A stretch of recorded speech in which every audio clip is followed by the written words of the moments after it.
you can buy 30K for a car, you can pay 30K for me. Damn. That's the least amount of money? The least? No, obviously, it can be what? A payment plan? I'm done with the payment plan. Can you do like a down payment? Like, Obviously. I'm not gonna lie about the atrocities of the past. But let's not lie that in today's day and age, women are the biggest contributor to symbolizing them as sexual objects. As objects to be paid for. Women are the ones who are contributing to it or perpetuating it. It's always about men's money. It's always about what you can do for me, what you can buy for me, what you can give me, you know. It's always about me. It's what kind of money, how much money you gonna give to me, how much you gonna pay for this, how much you gonna do that, how much you gonna take care of my bills. Women are the biggest contributor of being sexual objects. There's no denying it. And again, I'm not discounting the past, okay? But in today's day and age, that's not the same, okay? It's practically equal, and in more controversial, you know, men have less power, but that's my own controversial opinion. Today's day and age, women, again, are the biggest contributor or perpetuators of them being objects, and a lot of times sexual objects. Things like this is common. How many times women always say, like, how much money you make, pay for first dates, all these things, right? It has to be money, right? It's not about the feelings, the connection, and stuff like that. So again, it's just, you see this so common, okay? Women are not getting with men on their morals, their principles, even their personality. Women are getting with men, or even entertaining men, on what you can do for me. If you can provide for me, if you can, you know, give me experiences, you know, new, expensive experiences, then I'll entertain you. You know, this comment here, I think a lot of women, modern women, is suffering from this kind of delusion. Men have for years been the provider and protectors, right? Men have been years, what she says, right? All the things, paying for bills, doing all this stuff. Why has it changed? Why are men so sassy and all these things, right? The changes, women made those changes. This is funny that women always say, oh, back in the day, men have always provided for women. There's no such thing as this 50-50 thing. Are you kidding me? Why is it always back in the day, you want to acknowledge that for the supposed luxuries? You always talk about these luxuries, right? Where men providers, women can stay at home, women didn't have the stress of working.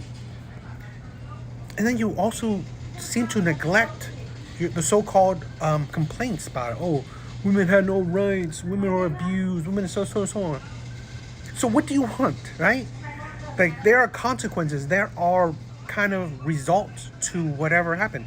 Back in the day, women had no rights, but what they had was the luxury of not needing to work, the luxury of being provided for. They go hand in hand a lot of times. So nowadays, women have fought for the rights. So what? That means that men want equality as well. If I'm going to treat you well, I want to be treated well as well. If I'm going to use my money on you, well, I'm going to get something in return.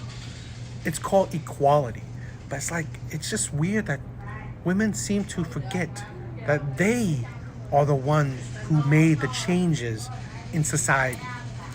Men have not. Literally, right? Women are the common denominator in what has changed society.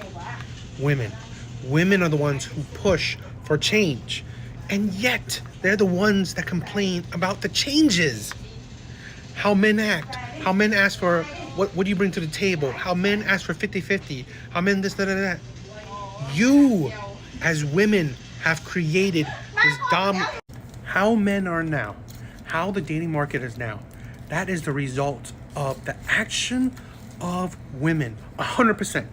Every single thing that you see how the dating market is, all the things women complain about, all the things even men complain about, it is the result of women's actions.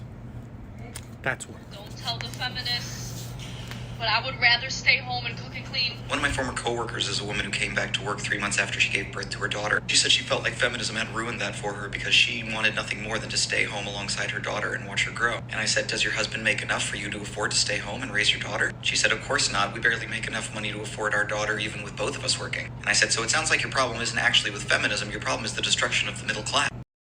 You know, this is the thing that many feminism doesn't talk about. You know, the destruction of the middle class. You imagine back in the day when men were only ones working, or majority of men were the ones who were working, and they were still surviving. You think that they made more than it is today? It's a thing where we don't realize the correlation, the results, the consequences. When women came into the working force, now the higher ups see that, okay, now you have more people to tax. Now you need more products, more things. So things cost more. You push it up because, well, more people are making money, so things should cost more. Okay? People should be more taxed. That thing, when you pretty much put double the workforce, society now sees that things should be cost double. Things should cost more. Living should be more expensive because you have more people working, right? And more people to tax. Now more people tax. Now more people have to work, right? This is the thing people don't understand. And it started with feminism because women fought for the right to work. And here's the thing, right? The destruction of the middle class correlates with the destruction of families. Now we have generations of, let's say, single mothers, where what are they passing down to their kids? So let's say the man, the husband and wife that he talked about, what is his parents passing down to him? When maybe, I'm not saying in that situation, but there are a lot of chances where, you know, they were probably single parents, or, you know, they're probably single parents and they had nothing to pass down to their kids. So there's no generational wealth, right? You're not passing down a home. You're not passing down anything to any kids, because you could be single parents, or you could be in the same situation where now both parents have to work to make up for the cost of living, right? It all correlates. I'm not saying it's 100% result, but it helped push society into that direction. That was one of the big changes, right?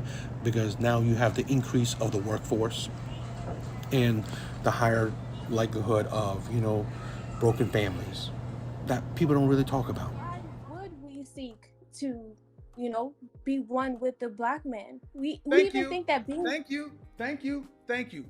Clip it, slice it, put it on World Star. She said it, not me. Now that you're independent, you don't need to be with. There you go. There you go. And there you go, black man. There it is. She's finally got one to say it.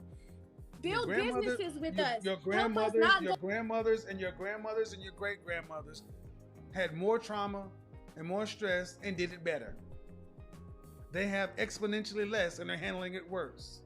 But it's because they're free and can do what the hell they want to. They'll need to be with you. So you don't need to feel any guilt for taking care of you, for putting yourself first and making your passion, your purpose, your priority. You don't need to feel guilty because this 24-year-old woman just said it.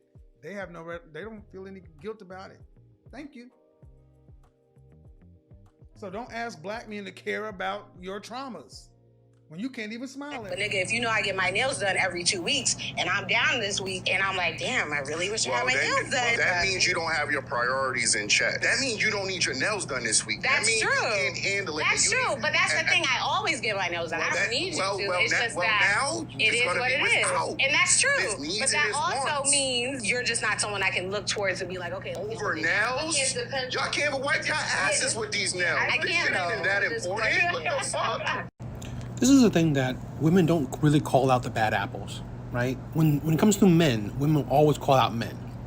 But when it comes to women, other women don't call out this BS.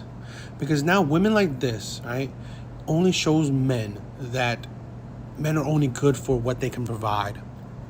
It's always transactional. So what can you do for me to make me even entertain you?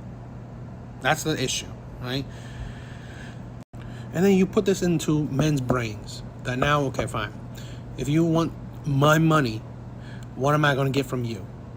So pretty much you make it transactional. Because one thing most people, especially men, when it comes to men and women interaction, men do not want to feel used. But you know what? Women too, right? Both people don't want to feel used. But it is fine that you can use a man for money. But on the flip side, women call it misogynistic or disgusting or creepy or whatever when men use women for their bodies. No one wants to be used. But society has always painted the picture that it's fine to use men for their bodies. And then it's crazy that when you're using men for their money, and then those same men are expected that you give them your body in return, and then you call out misogyny or all these other, terms to insult the man. Yet it's fine that she required him to use his money on her. This is the thing where we are fine with using men, but we call it out when we're using women. I said I don't like being used at all on either side, but no one is calling out the hypocrisies or the double standards that it's fine to use men for their money. Because we both know how hard it is in this day and age to work for your money. Okay, the difficulties, the backbreak, the mental exhaustion, okay, physical exhaustion of making money. And yet we always discount men's labor, right? How men work for their money.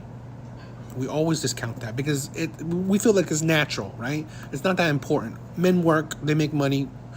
Women can use them for that. It's fine. But when you use it to a woman's body, now that's the problem. This is the thing where I'll say this: we shouldn't want to use we should never want to be felt like we're being used. One way type relationships are the worst types of relationships of any kind. Feeling used is the worst, right? And this is where we need to call out: stop using people. Now, I don't agree with using women for their body, nor do I agree with using men for their wallets. I think it's disgusting.